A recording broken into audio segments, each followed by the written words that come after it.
મિત્રો આ દાદા છે ને પેલા ચાલી નહોતા શકતા, જ્યારે આવ્યા ને ત્યારે ખૂબ તકલીફ. અત્યારે તો એ જો આમ હાલે, હા ઘોડાને પાછળ રાખી દે એમ હાલે જોઈ. વાહ, કેમ દાદા પણ રેડી? હવે તો હાવ આમ કામકાજ તમારું સાહેબ બહુ રેડી. બે હાથ તો દોડવા મળ્યા. વાહ, બસ દોડવું નથી. પેશન્ટ ખુદ રડતા જોયેલા મેં. પછી અમે સાહેબને કીધું કે સાહેબ આ રીતના છે, સાહેબ કે રૂબરૂ લેતા હોય. સાહેબને ટ્રીટમેન્ટ કરી અત્યારે ચાલવાની પડે છે, દોડવા મળે છે. કેટલી વાર આવ્યા કાકા? અમે 5મો ધક્કો છે, 5મી વખત આવ્યા છીએ. રેડી. સાહેબનું કામ ઓપરેશન અમને 2.5 થી 3-3.5 લાખ રૂપિયા કીધેલા.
મિત્રો આ દાદા છે ને પેલા ચાલી નહોતા શકતા, જ્યારે આવ્યા ને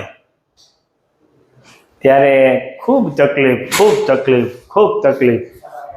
અત્યારે તો એ જો આમ હાલે, હા ઘોડાને પાછળ રાખી દે એમ હાલે જોઈ. વાહ, કેમ દાદા પણ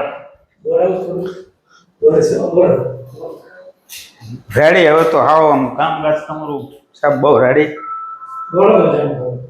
બે હાથ તો દોડવા મળ્યા. વાહ, બસ દોડવું નથી. મિત્રો આપણી સાથે અત્યારે અજા પ્રભુજી છે, જેમને ખૂબ તકલીફ. તો આપણે તેને મુખેથી જ સાંભળશું કેવી તકલીફ હતી. પ્રભુ, આપ ક્યાંથી આવો ને શું તકલીફ હતી? ગામ મારું ભંડારીયા, અજાભાઈ ભોપાભાઈ મારું નામ છે.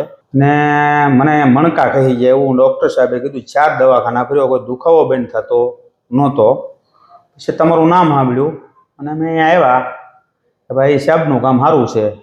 અહીંયા આવ્યા એટલે મને તમે રાહત બહુ રાહત થઈ ગયો. હું દોડતો થઈ ગયો, સારો થઈ ગયો, બધી રીતનું, એમાં કોઈ અધૂરું નહીં. અને અમારા ભાઈએ કીધું, છોકરાએ કે દર્શનભાઈ કામઠિયા સાહેબે એમ કીધું કે ત્યાં મટી જાય. મેં કહ્યું ત્યાં જઈએ. અને તમારી ત્યાં હું આવ્યો, પણ મને અત્યારે હાવ સારું, એમાં કોઈ અધૂરું જ. તમે જ મારા ભગવાન. અમે માત્ર નિમિત્ત, ભગવાન તો તમે છો અમારા. ભલે, પણ મને તો સારું કર્યું. મને કોઈ ઠેકાણે સારું નહોતું થતું. અહીંયા તમે મને ઊભો કરી નહીં ગયો, હું દોડતો થઈ ગયો. કેવી પરિસ્થિતિમાં આવ્યા? અરે હાવ આખો લાકડીના ટેકે હાલીને આવતો હતો, એવો મારો પ્રોબ્લેમ હતી. અત્યારે હું હાવ સીધો હાલું છું, કોઈ બીજી તકલીફ નથી રહી અને હાવ રેડી થઈ ગયો. પ્રભુ, તમે શું કહીશો? એ મારા મામા છે, મારું નામ હાર્દિકભાઈ છે. હું એ સાહેબના દવાખાની પાછળના ભાગમાં જ રહું છું. મામા જ્યારે પહેલી વખત મને ફોન ભંડારી હતી કે એના મણકાનો દુખાવો છે, કળનો દુખાવો છે. એટલે ભાવનગરના નામ નહીં આપી શકું, પણ 5 થી 6 ઓર્થોપેડિક સ્પાઇન સ્પેશિયાલિસ્ટ હોય, જેમ કે સ્પેશિયલ સ્પાઇન માટેના ઉપર આપણે એ ટ્રીટમેન્ટ કરી. એને પ્લસ અમદાવાદ પણ અમે સોનોગ્રાફીને અમારી કરવા ગયા હતા. બજાંગ 10 થી ઘણી હોસ્પિટલ દેખાડ્યું છે, એનાથી કોઈ પ્રકારનો ફેર પડ્યો નહીં. પછી મેં સાહેબનું એક ઇન્સ્ટાગ્રામમાં ને ઓનલાઈન જોયેલું હતું કે કામોઠી સાહેબનું એક ભાવનગરમાં ઘરની બાજુમાં જ છે. તો સાહેબને વાત કરી કે આ રીતના પેશન્ટ છે. આવ્યા ત્યારે પેલા સાતમાં હોટી લઈને આ રીતના આખા બેન્ડ હોય, હાલી જ નહોતા શકતા, કોઈ પોઝિશન ન બેસી શકે, સૂઈ શકે. રાતમાં 24 કલાક, એક દિવસમાં 24 કલાકમાંથી 1 કલાક માઇન્ડ નિંદર કરી શકતા હતા. પેશન્ટ ખુદ રડતા જોયેલા મેં. પછી અમે સાહેબને કીધું કે સાહેબ આ રીતના છે, સાહેબ કે રૂબરૂ લેતા હોય. સાહેબને ટ્રીટમેન્ટ કરી અત્યારે ચાલવાની પડે છે, દોડવા મળે છે. કેટલી વાર આવ્યા કાકા? અમે 5મો ધક્કો છે, 5મી વખત આવ્યા છીએ. રેડી. સાહેબનું કામ ઓપરેશન અમને 2.5 થી 3-3.5 લાખ રૂપિયા કીધેલા. એ પોઝિશન અમારી છે નહીં કે કદાચ કાર્ડમાં થઈ જાય, પણ સાહેબે કીધું કોઈ વસ્તુ નથી કરવી, આવી આવું. અને ક્યારેક આર્થિક અમારી પાસે પરિસ્થિતિ હોય કે ન હોય, સાહેબનો સપોર્ટ પૈસા નહીં તો પણ ગમે ત્યારે આવી આવું, એવો અમને સાહેબે સપોર્ટ કરેલો છે. સરસ દાદા. Ready level. રેડી થાય એમાં કોઈ અધૂરું જ નહીં છે. હા સર ગમે કોઈ પણ તમારો કહીશ. સ્નાયુનો દુખાવો કોઈ પણ જગ્યાએ હોય ને એક વખત સાહેબની ખાલી વિઝિટ કરજો, પછી કરજો આગળ. ઓપરેશનના ખોટા બાકી ખર્ચા ખોટા પૈસા કઈ નાખતા નહીં. ખૂબ ખૂબ આભાર. સાહેબ તમારો ખૂબ આભાર છે. નમસ્કાર.